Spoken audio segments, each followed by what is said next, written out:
Hello, folks, and welcome back to the Wasted Possession podcast. Today, we got a pretty good show lined up for you.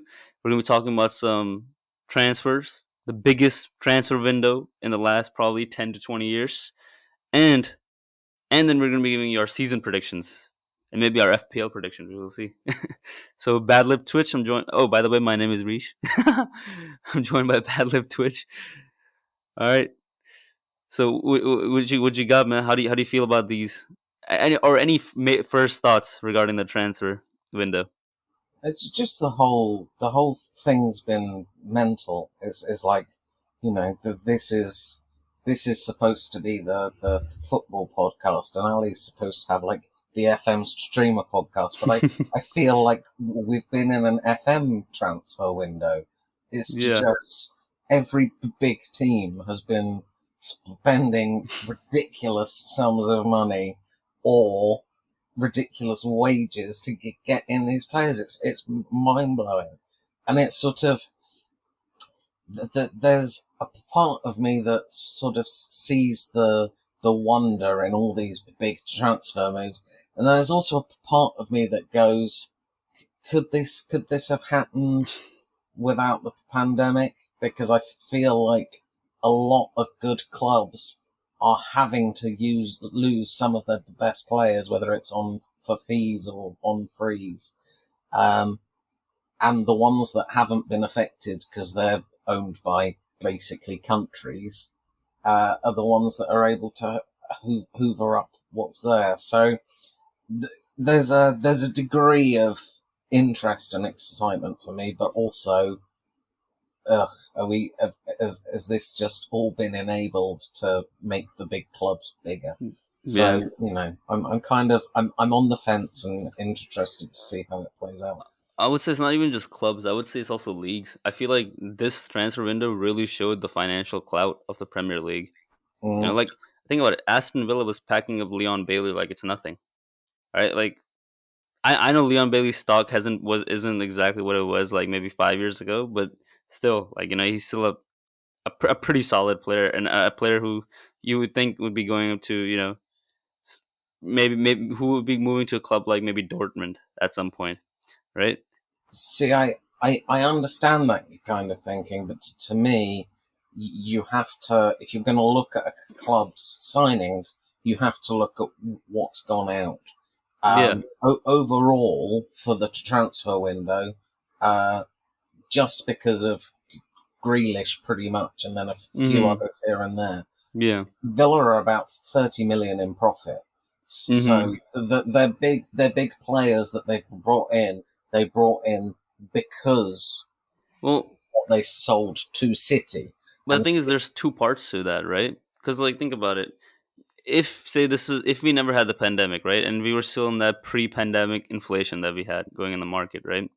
Pretty much, someone like Bailey wouldn't be costing you 30 mil or whatever, right? He would probably be costing 50 mil, right? I mean, because that's yes, to some extent, the fact that Grealish goes for 100 million still shows there's still some level of inflation, right? And same with the Lukaku trend. I mean, Lukaku though is one of the top strikers, but still, like you can still say that there's some level of inflation out there, but it's just not to the same degree. Why? Because clubs are in such a financial mess, especially outside the Premier League, that they're just willing to they're trying to get rid of players. Basically, they're getting rid of the wages, and if they can get some money on top of that, they're more than happy to take it, right? yeah, I think you're right in terms of the players that it's made available being Mm, different. I wouldn't necessarily say that that's symptomatic of the Premier League in itself, though. I still think the individual clubs have been able to do business by opening up revenue through the sale of players. So maybe that's where we could disagree. I certainly agree with you that Bailey being that cheap in general is miraculous, but I think that the actual ability to sign him was there only for clubs who had sources of income like a Jack Grealish right, that they could farm out the door for stupid money. right. So, yeah, I agree with part of what you say, but I Mm, don't yeah, necessarily. I agree that the Premier League's spending power is significant. I just wouldn't agree necessarily that Bailey as an individual transfer is what demonstrates that. Yeah. All right, sure. Yeah. I was just giving examples because if you look at around, kind of around the globe, right? And if you look at the other top five leagues, and by the way, now the top five leagues includes Portugal, excludes France. That means PSG is playing in a top six league, not a top five league. Yeah, Anyways, but basically, if you look around, like, and you look at the financial health of the different clubs, it's pretty it's pretty poor across the board. I mean, just look at Barcelona. I think is the biggest example, but Barcelona I feel like is more of an exceptional example as well because they're almost $1 billion in debt. But if you're looking at Bayer Leverkusen, Inter Milan, like left and right clubs who are usually pretty decent when it comes to their finances, they were just bleeding money for like almost 2 years, and they let go of some decent. I mean, obviously their highest earners, but also some of like some of their average or maybe above average players or possibly players for the future. For example, in the case of Barcelona, them getting rid of Moriba, Emerson Royale after signing him in like a month ago. It's just and even Real Betis getting rid of Emerson Royale for 13 million in the first place yeah, to start off that three club saga. Um, yeah. yeah, I mean, I think that there is a degree of that in terms of clubs that have been on the borderline of flouting FFP rules and stuff for years are now really in the mud. yeah, I think that's true. There are some clubs, though. I mean, you mentioned Leverkusen there. Leverkusen actually spent more than they brought in mm, this summer. So mm, I don't necessarily know that. I think in some cases, clubs are just being financially prudent and they're mm, going, we've got a few assets, we'd like to bring a few in. We'll spend a little bit, but we want to see how this plays out. yeah, So I don't think everyone is in the complete depths the way that that Barcelona are or the way that Inter Milan are. mm, But I think we will probably see a couple of years of clubs that are on that sort of mid level where yeah, they're neither so rich that they can afford to pull a Barca in the first place, nor so screwed having pulled a Barca like mm, they are, that we maybe see yeah, a couple of years of, okay, we'll spend a bit, we'll test the water, but ultimately we want to be reasonably balanced. right, yeah. So I guess now moving on to the two big topics within the transfer window, the two goats moving, Messi to PSG on a free, Ronaldo to United for what 20 million, 25 million, Uh, or 15, 15 rising to 25, I 15 think. rising 20, yeah. So what are I mean as an English fan, right? Like you're in the epicenter kind of the Ronaldo transfer. How do you feel about Ronaldo coming back Okay, home supposedly? so right, I have to be careful about this because I have a very strong opinion on it, but You it's live in possibly England. one that I will dance around and give a rough outline of my feelings rather than going too in depth. As a footballer, Ronaldo is clearly magnificent. Do I think he's what he once was? No. I think Juventus struggled last season, and yes, he still had a good season, but he was there as their centerpiece, their talisman. It would have been really difficult for him not to have good individual stats. Stepping into a United team, he will still be reasonably talismanic, but he won't be that one focal point. There Mm, will still be Rashford. There will still be Greenwood. There will still be Bruno. Pogba, if he gets a bit further up the pitch, can still change a game. It's not the same scenario as a what was a very poor Juve side by comparison last season. Um, I don't. the the idea that he's going to come back and basically be who he was when he left, I don't really buy that. I Mm. think he will do well. I can see him scoring 15 to 20 maybe this season. I think what he adds will probably be more in mentoring for the younger United players. Mm. I think also potentially the fact that he will sort of stand there and shout at what he deems subpar might get the most out of a couple of players who maybe phone it in a little sometimes. Yeah. Uh, am I excited to have him back in the league though? No. To me, Really. my issue is that um, I think that if we are going to hold certain players up as some sort of role model, as people, they also have to be role models.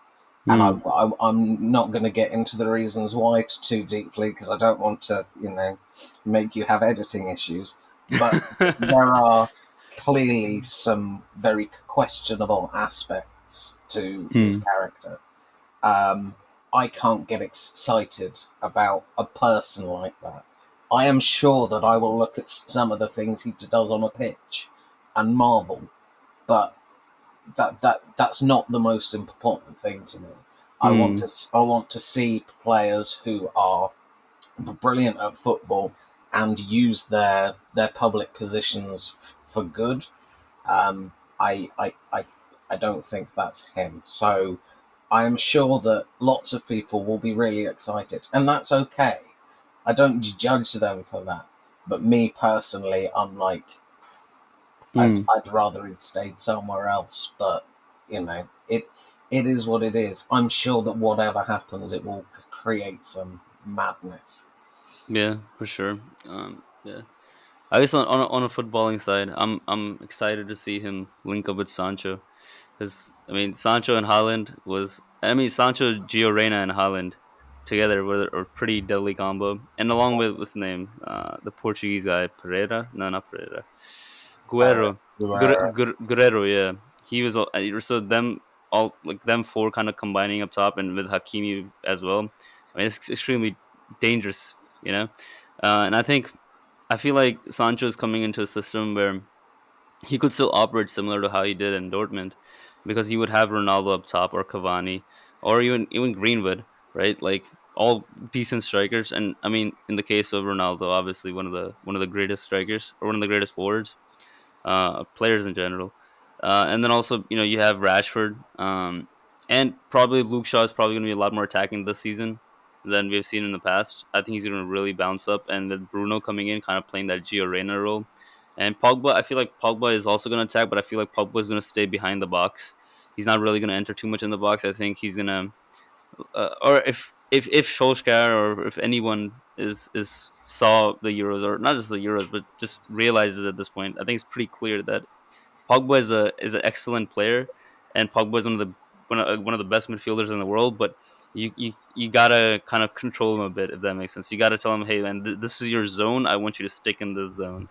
And especially since, let's be honest, like they have a problem at number six, and they need someone like Pogba who has a bit more physicality to be able to come back and cover for the mistakes which are going to be happening at six quite regularly until McTominay comes back. And even then, that's a pretty inexperienced six. You compare that to like Liverpool six. You got Henderson or Fabinho. You go to Man City, who have obviously Rodri and Fernandinho, and Chelsea with Conte, Jorginho, Jovic, so on and so forth.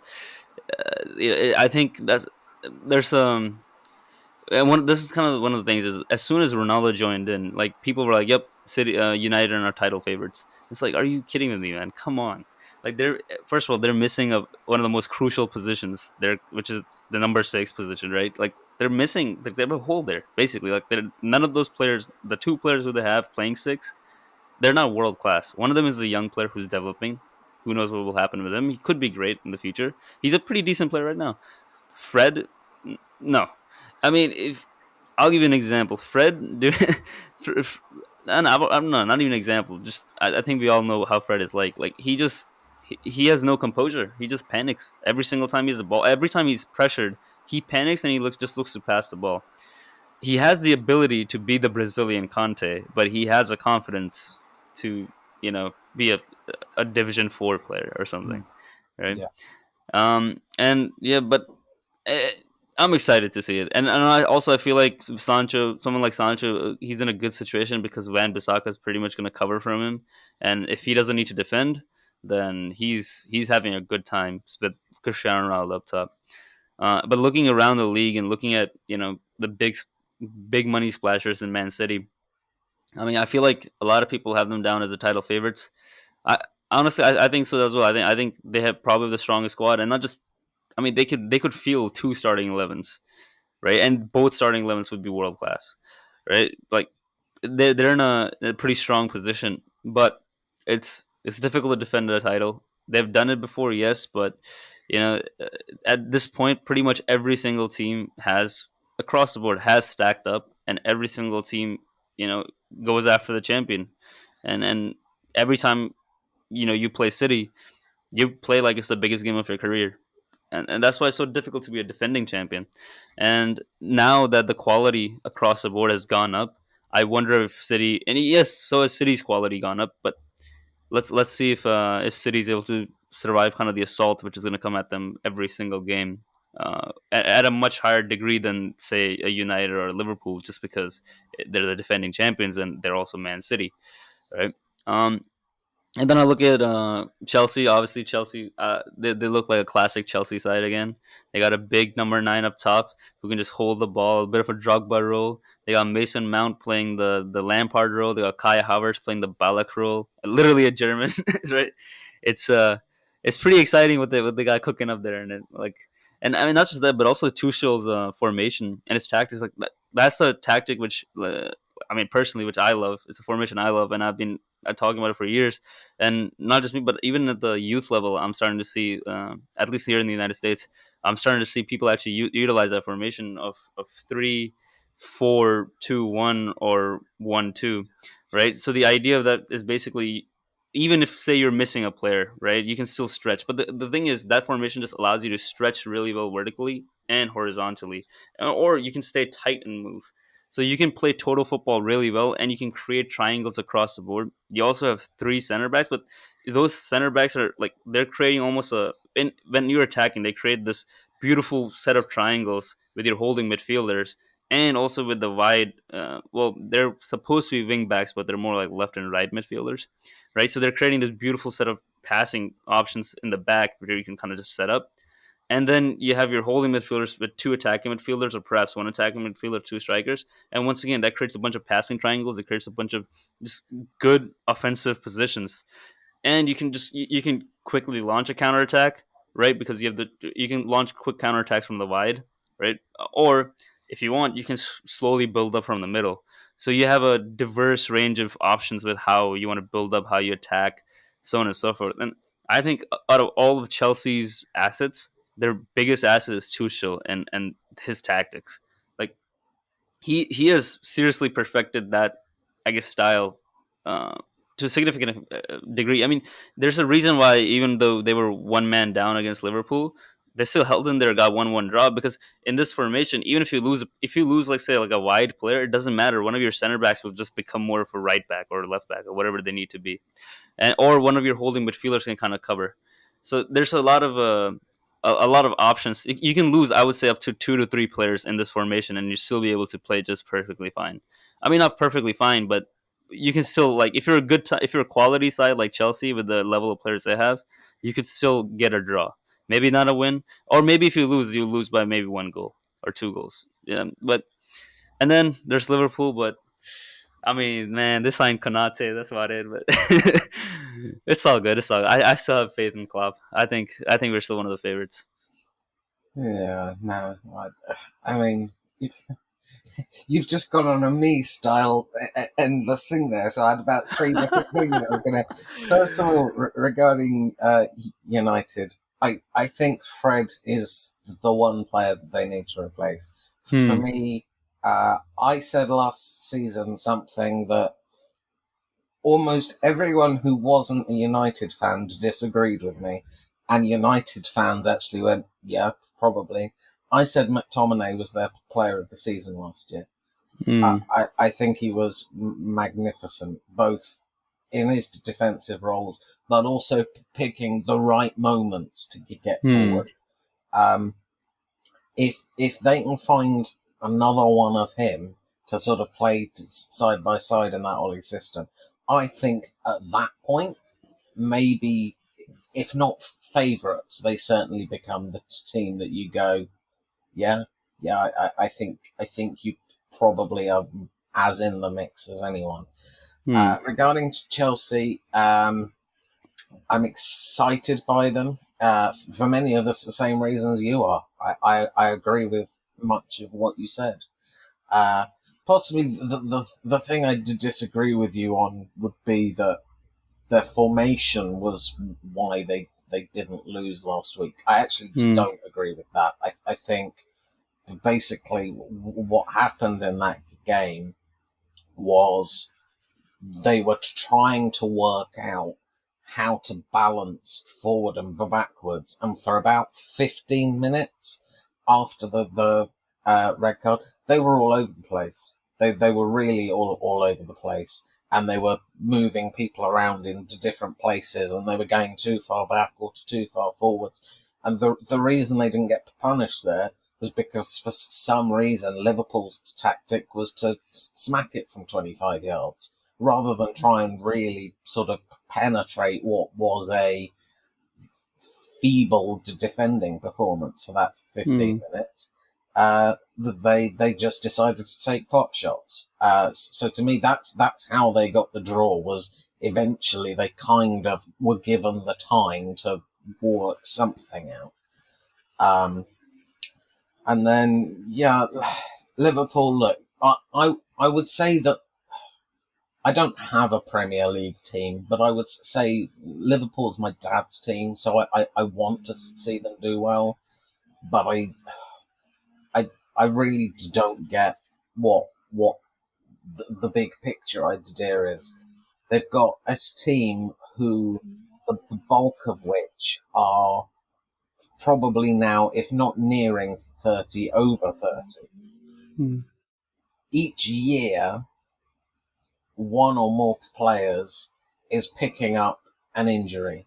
They're finding it harder to recover from those injuries because they're aging, and yet each year Liverpool sell more players than they bring in.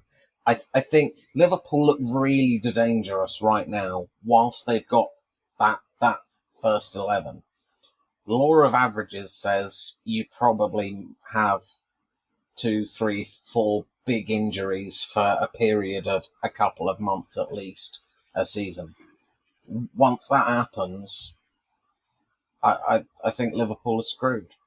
I think this was potentially the chance when, in comparison, they are one of the clubs that will have been okay through everything that's been going on in the world.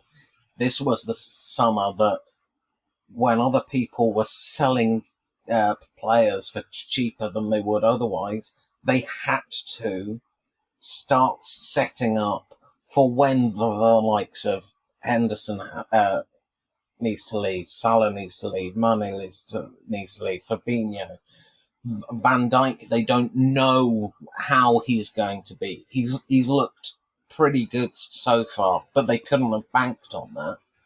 Um, I think they have probably had the worst transfer window in the Premier League, in my opinion. Maybe you could argue it was Newcastle, but at least Newcastle brought in Willock, who I think is a genuine game changer for them, whereas Canate seems to be keeping your bench warm at the moment. Um, I'm not even convinced that Liverpool will get to Champions League football this season. Um, I'd like them to. I think Liverpool in the Champions League is something that a neutral would like to see. That they are one of the teams that you want to watch at that level. Hmm. but I'm not convinced. Unless last season was so bad for injuries that the law of averages means they're going to have a perfect season for it this year. If that happens, fine. Then maybe they could win it. But I just can't see that happening. And so I really am not convinced they'll even come top four. Really, no. I think I agree that Liverpool should have made more signings, and it's surprising because I think the sporting director for Liverpool, Michael Edwards, also leaving. I wonder what happened behind the scenes because pretty much all the reports were that Liverpool's going to wait until the last couple of months, or maybe the last month of the transfer window, to make all of their moves Hmm. because they just want to see how things play out with certain players. And we were linked with pretty much like every day we were linked with a new player, right? We were, and also players who actually did move, like Saul. Though granted, I don't think Saul would have been a right transfer for us. He's kind of struggled for the last 2 years, and that's because of injuries he built up. But you know, yeah, definitely not someone who would have fit our system and probably would have gotten hurt like very fast. But anyways, but when it comes to like players like Doku, like yes, that's like a young player, that's a young developing player, but that's a player we've been keeping track for about 5 years. Like that's a player who spoke and hung out with Sadio Mane, and Sadio Mane was like, "Yep, just wait a bit longer, and Liverpool will come for you," right? Or Patson Daka. Daka openly said, "I want to go play for Liverpool," and he's the perfect Firmino replacement. He plays exactly like Firmino, except he's much younger, and yet we're just letting Leicester City take him. Like, I understand if you want to go, okay, I don't want to buy him right now. I want to let him just develop a bit more because he's playing in the Austrian league, and that's different from the Premier League. But if you see Leicester City is out there activating his release clause, no, you bid immediately. You don't let someone like that just slip by. And then if you want to loan him out, fine, loan him out. Allow him to develop longer in Austria or wherever. But you do not let a fellow Premier League rival get a player like that who you know is going to replace Firmino well. And worse than that, if you try to buy him from Leicester City now, they're going to be charging double. So Yeah, I was there were a literally lot of that these. was the exact example I was going to use for you Yeah, guys. He would have been such a good signing, yeah, and we know that to Liverpool, 23 million is not a lot of money. They yeah, will be spending, if they want to get him off Leicester in a couple of seasons' time, probably 60. yeah, So it's madness. I agree with you entirely. yeah. I, I, I mean, it's extremely rare to find a player like Firmino, but to find two players like that, and then not to go for the younger one because it's whatever. But I mean, I guess they're what they're trying to do now is they're trying to develop Jota as kind of a more attacking forward, perhaps, right? Because I guess the one thing maybe Klopp or maybe the coaching staff is looking with Firmino is like, yes, it's great to have a player like that, but we also want someone who's going to be a bit of a goal scorer. And I mean, I think Batson Daka is a goal scorer. I just don't think that he's going to score a lot of goals right now. It's probably going to be another like 3 or 4 years where he's in his prime and he's scoring 25, 35, not 35, but at least goals in the 20s, right?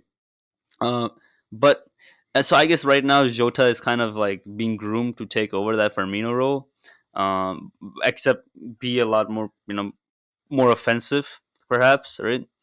But honestly, I feel like Jota is eventually either going to replace Salah or Mane. I don't really think he's a more of a Firmino replacement. And then there's obviously Harvey Elliott, who is, I mean, I thought he was a winger, but now he's playing in midfield, and now I think he's almost playing like a number 10 sometimes. So maybe they're trying to develop a new Coutinho or something. Well, It's I just think he's trying to be the new Wijnaldum. I think. yeah, yes. Or and then there's players like Curtis Jones who you're not even seeing, like they're not even getting picked. Uh, it's a weird, yeah. It's a weird situation. I hope in the January maybe Liverpool spend a little bit because I have a feeling in January Liverpool's going to realize just how under equipped they are, just like how they did last season when they realized, well, starting the season with three center backs is not a good thing. All right. So I think that once they realize just how under equipped they are, they may try to go out there and buy or maybe snap up a few players, maybe grab some free agents. Hmm. Hopefully. Let's see what happens. Yeah. Yeah. So what are your predictions for the Premier League? And oh, also before we move on to that, real quick, around Europe, any highlights from any of the other clubs? Uh, Donnarumma, I think, is obviously a ridiculous transfer um, For free. for free. And then not for free, but Hakimi Hakimi. also to PSG. Yeah. For both the Milan clubs losing someone massive to PSG, who I really think could potentially, really add to their team. And then I think just the general window from RB Leipzig, they've done ridiculously well. I mean, Really? I mean, they lost Sabitzer for like 20 million. they Their did, captain, their midfielder. they did, but they've also got Mariba for 13 and a Yeah. half, Henriks for 13 and a half, Angelino, who at that level for 16, And who's already been Gvardiol, playing there for a while. Yeah. Gvardiol for 16. Like, they they lost players, but they replaced them with players who will be at least as good Hmm. for less Yeah. money. Uh, So I think they've done a madness. I really do. and yeah, and also their coach, Schmidt. I'm excited for him, man. First American out in the Champions League. Let's see how he does. I mean, he's been touted for a while, but you know what's funny? He never won the MLS Cup, and he was here for years. But he did win the Supporters Shield. Obviously, we have a playoff system afterwards, right? But still, so I wonder how he's going to do in the league. I think he'll do all right. I think they'll still finish either second. Maybe if they're super lucky, they could somehow topple Bayern, but I seriously doubt that. But when it comes to cups, when it comes to Champions League and the Deutschland Cup or DFB Pokal, yeah, um, I honestly don't think that Leipzig is gonna do too hot in those cups because I don't think that their coach is very good at knockout football. Because I mean, he's usually had one of the top two teams in America, or if not top two, then at least top three, and definitely one of the top teams on the East Coast. And every single year they would make it to the playoffs, and every single year they would get, they would choke. So while having some of the greatest players in MLS history, like Bradley Wright Phillips, who was like top goal scorer, or one of the highest goal scorers in MLS, if not the highest, and definitely the highest English goal scorer. So yeah, let's see what happens with Leipzig. Also, kind of going back to PSG, the Messi transfer. I mean, and them also holding on to Mbappe rather than even though this is his final year. I'm excited to see what happens, man. I hope to see Mbappe stay one more year. Which I don't know if I would have said that if the Messi transfer had not happened, but I want to see Messi and Neymar and Mbappe, that combo, just like out there, just to see what it will look like. But I think now that I obviously Mbappe in his final year with Madrid calling, and Madrid not just calling but Madrid really having a rebuild, and they're probably telling Mbappe that, hey, you are the new Ronaldo for us, right? Like, we'll give you the number 7. I think it's one of those situations where I don't think Mbappe stays. I think Mbappe goes to Madrid next season. But PSG have gone all in. They want to win the Champions League. They want to win every trophy. And if they don't do that, if they don't win every single trophy this season, I think it's a huge failure, especially after the transfer window they've had, the fate they put into Pochettino despite last season. Um, they have Donnarumma and Navas in goal. I mean, come on, you know, a cr- Yeah, no, I'm inclined to agree with you. Yeah, I certainly think. Look, you have to factor in for football that sometimes things just won't go your way, and yeah, so to say everything might be a bit of a stretch. But if they don't win the league, and that's the failure if they if don't win the league. yeah, if they don't win the league, that's definitely failure. Uh, I would expect them to, if they win the Champions League, I think they can afford to not win the Coupe de France. Hmm. Uh, if they sort of don't go too well in the Champions League, I think they have to throw the strong players out at Yeah, the Coupe de France. I think they need two, and I would say it's a decent season for them. yeah. Three Okay, is obviously what the aim is, and they right. have the players to do it.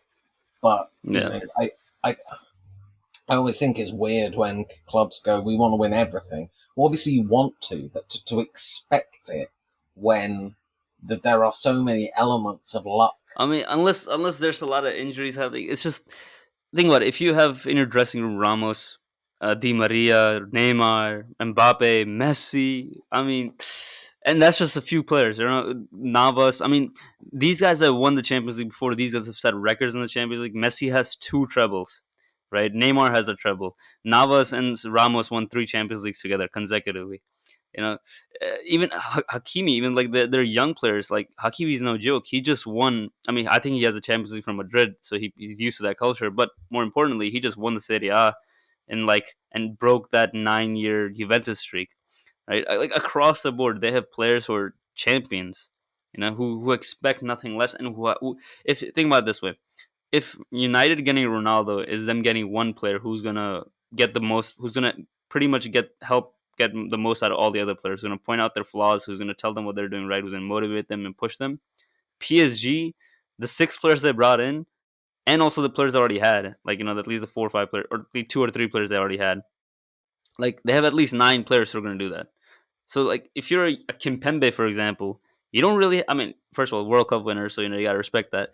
But at the same time, like if you're a Kimpembe, you don't have space to make mistakes because Ramos is gonna be right next to you, screaming at you for the tiniest thing, right? If you're an Icardi, you can't really mess around too much because both Messi, Mbappe, Neymar, they will just take your spot. Like you won't ever play a game, So every single player has a pressure on them, and more importantly, every single player has in a sense, a champion mentor.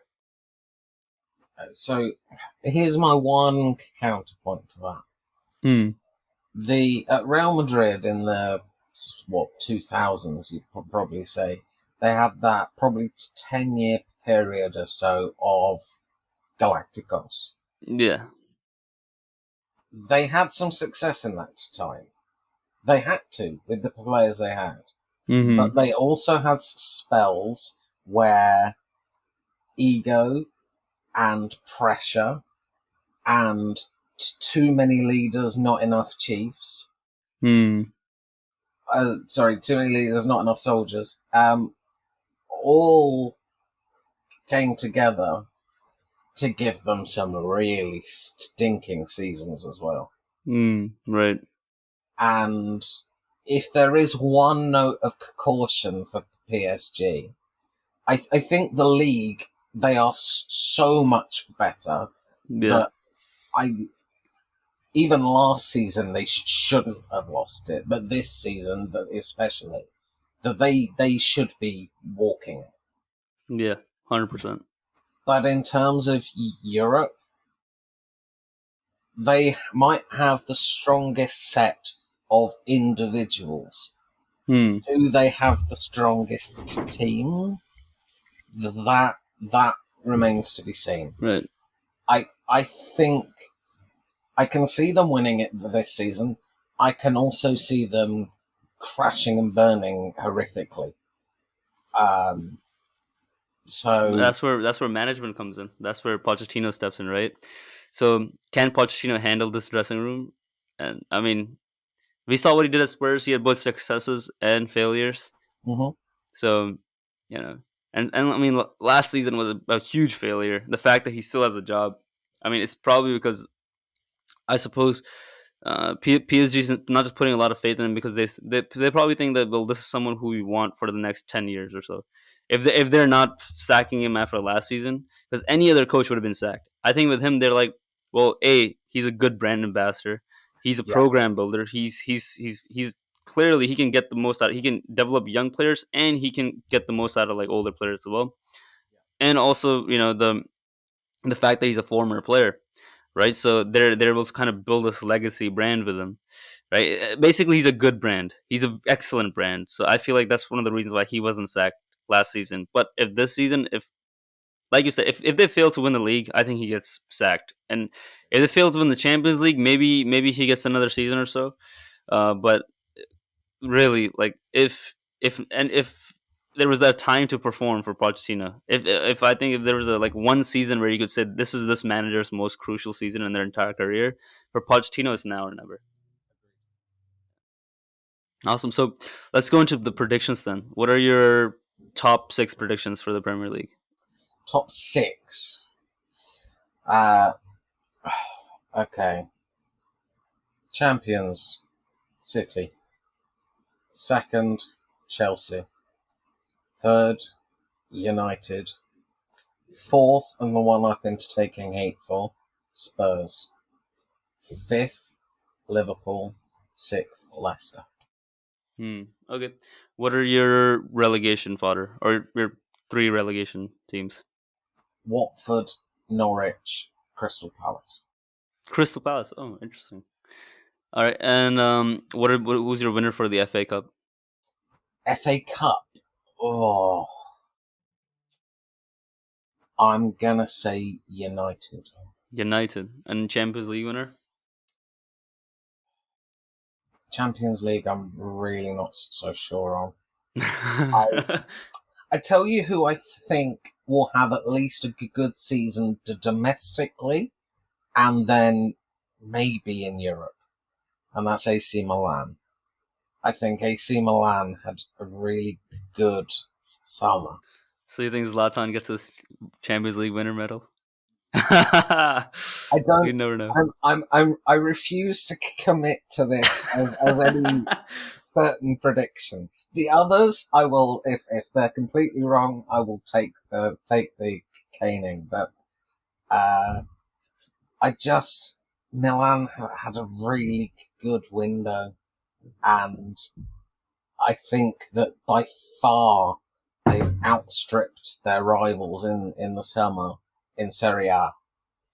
And so if they can turn that into something, I'm in my head, I think someone beats PSG in the Champions League. I just think there's too much of what I Yeah. just mentioned. So I think teams that could beat PSG are probably any of the English teams on a good day. Certainly City and Chelsea could definitely Yeah. beat them. Bayern, I think, could beat them still. Mm-hmm. AC Milan, I It's your dark horse. It's your dark horse. yeah, It's fine to back yeah, one. Yeah. Yeah. it's a dark For horse. yeah. For me, for the Champions League winner, I think it's gonna be Atletico Madrid. In fact, I'm very confident it's gonna be Atletico Madrid because, dude, they have right now probably my favorite midfielder is De Paul. Anyways, so Okay, so right now Atletico Madrid have like my favorite midfielder in De Paul. I think De Paul, Griezmann, Joao Felix.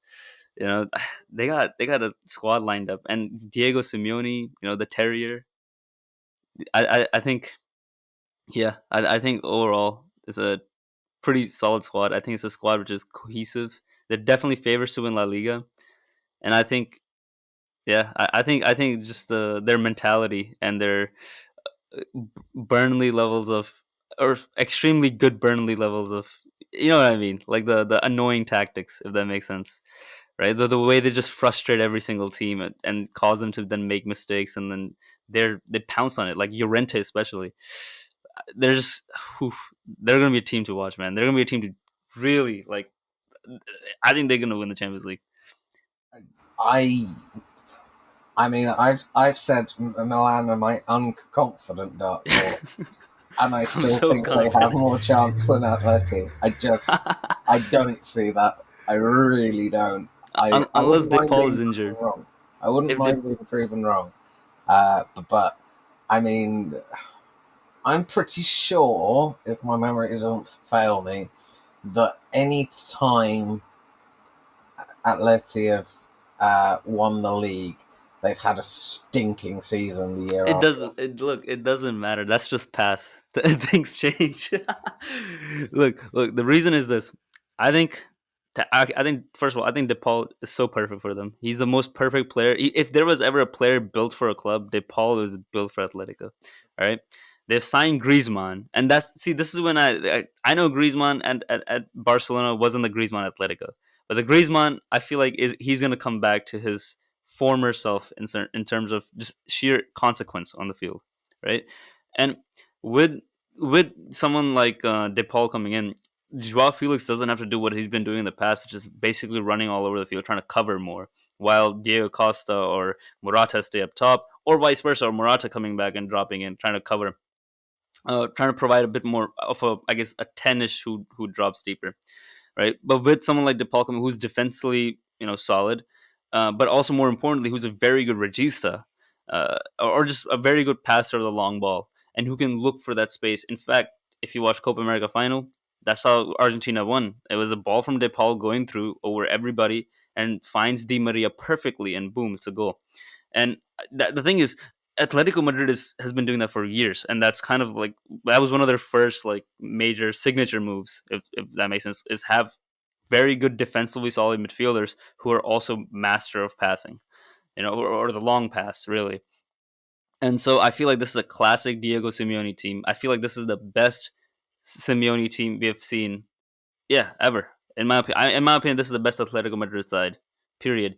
I understand it's the side led by Godin, like the ones who made it to the Champions League final, I think twice. Like that was amazing, but to me, I think if Atletico Madrid is going to win the Champions League, I feel like this season is their season. I'm so confident in it. I feel like it's been building up for since last year, and yeah, or maybe even seasons before last year.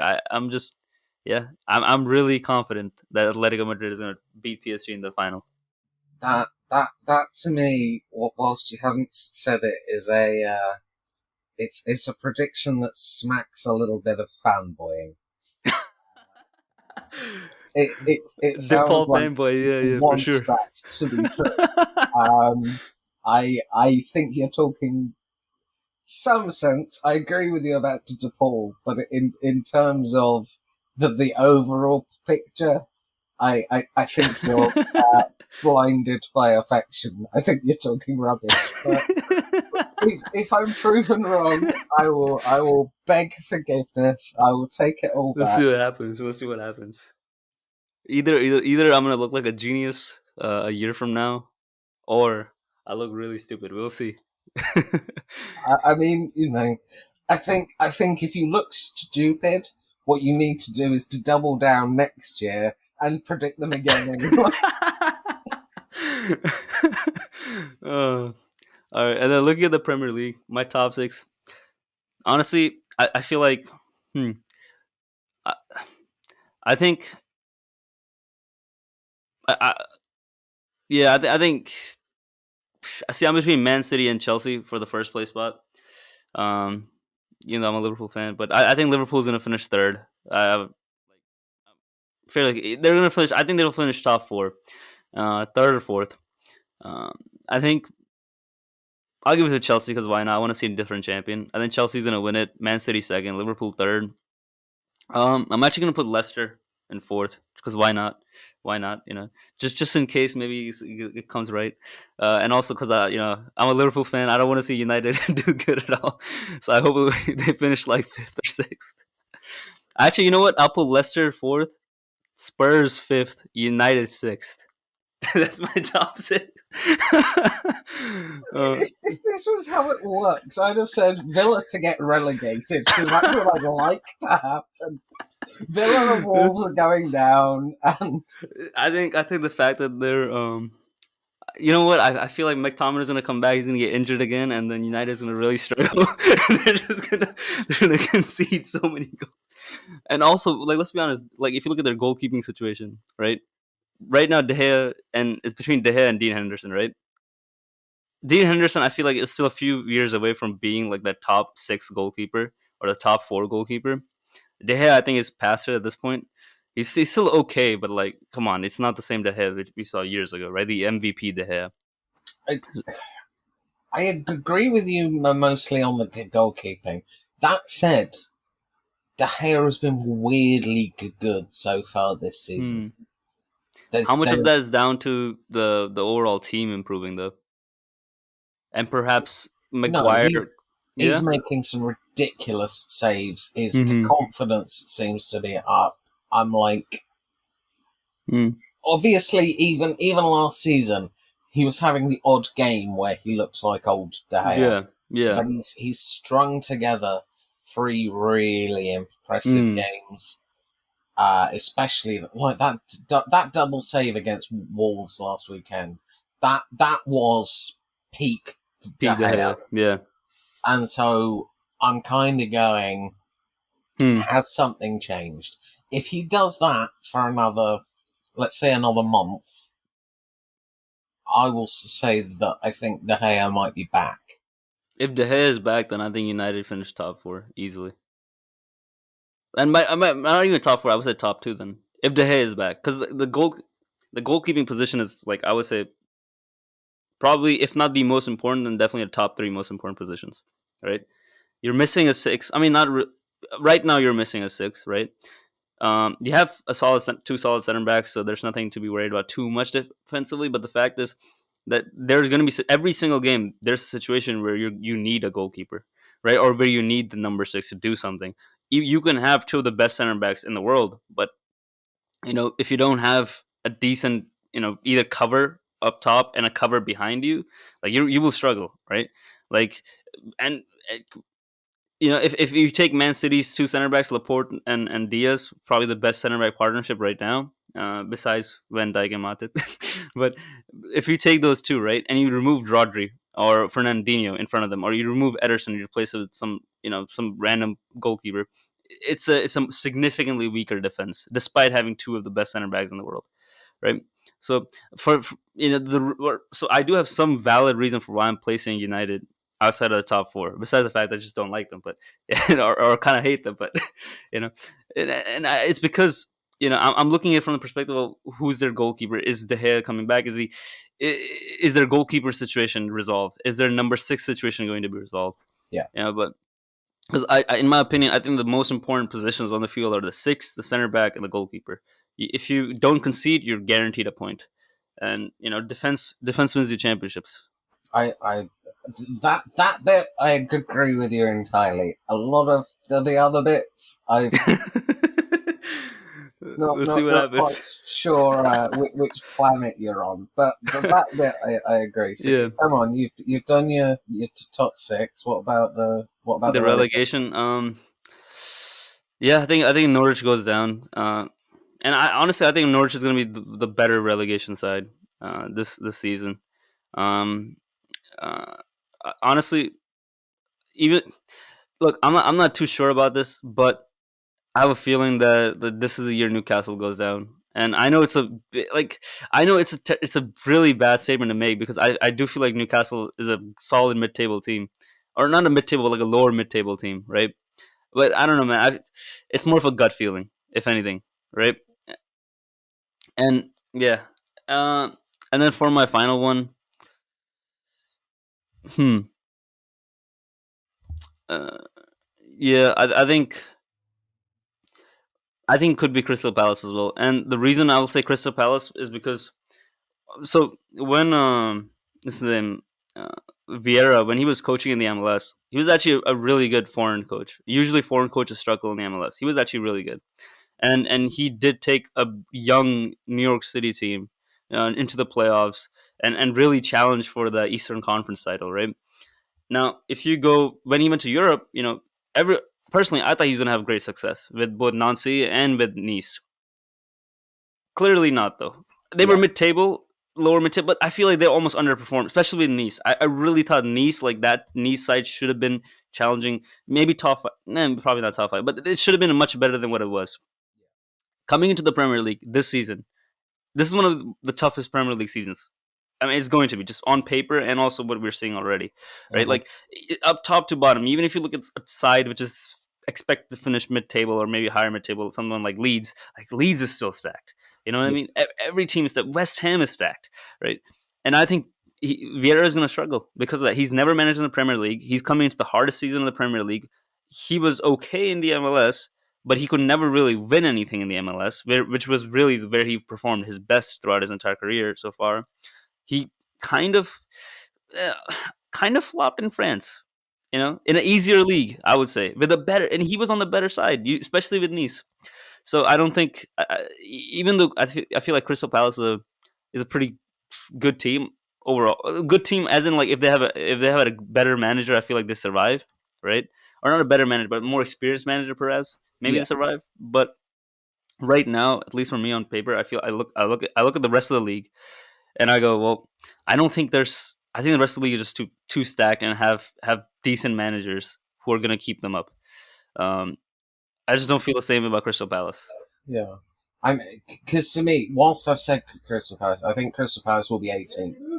Mm, To me, the easy ones are Norwich and Watford. I'm interested that you've not put Watford in. To yeah, me, Norwich and Watford, I'm almost certain about. And really. then the third one, I think Palace is most likely, but I'm interested that no Watford from you. So if I hadn't put Newcastle there, I'd put Watford, right? But but I don't know what it is. I just don't. For some reason, I don't think this is a Newcastle season. I think this is kind of where they break. I don't agree, but Hmm. I can see it. Yeah, I can see a timeline where it happens.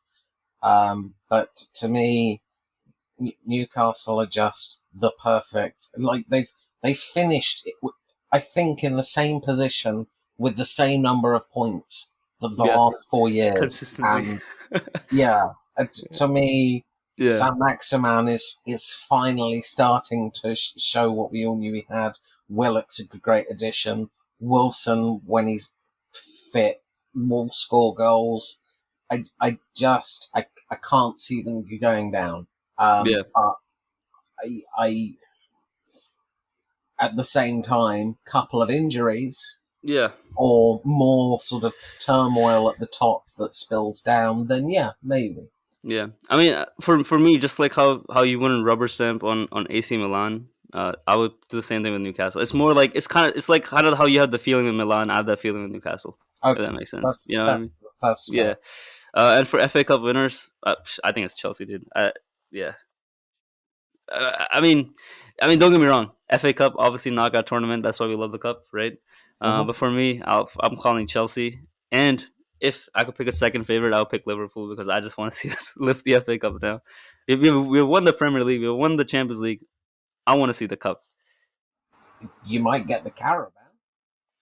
That's still something. I'll take the. You can tell how unconfident a Liverpool fan is when they're going. You know what? I take the Carabao. If you win I the just want a cup, trophy. I just want a trophy.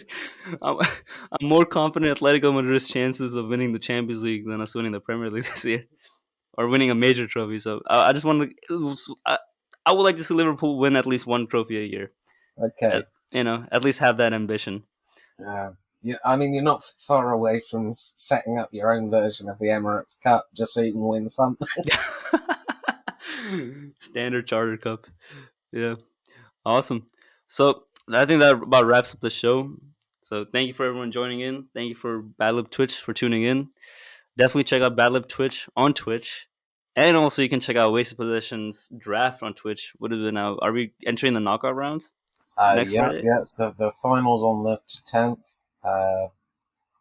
6:15 p.m. Hopefully, the last eight, and then pretty quick to turn around to go into season 5. Yep. That's 6:15 BST. So definitely Sorry, do thank tune you. in. Do tune in on twitch.tv/wasted possession and we hope to see you there.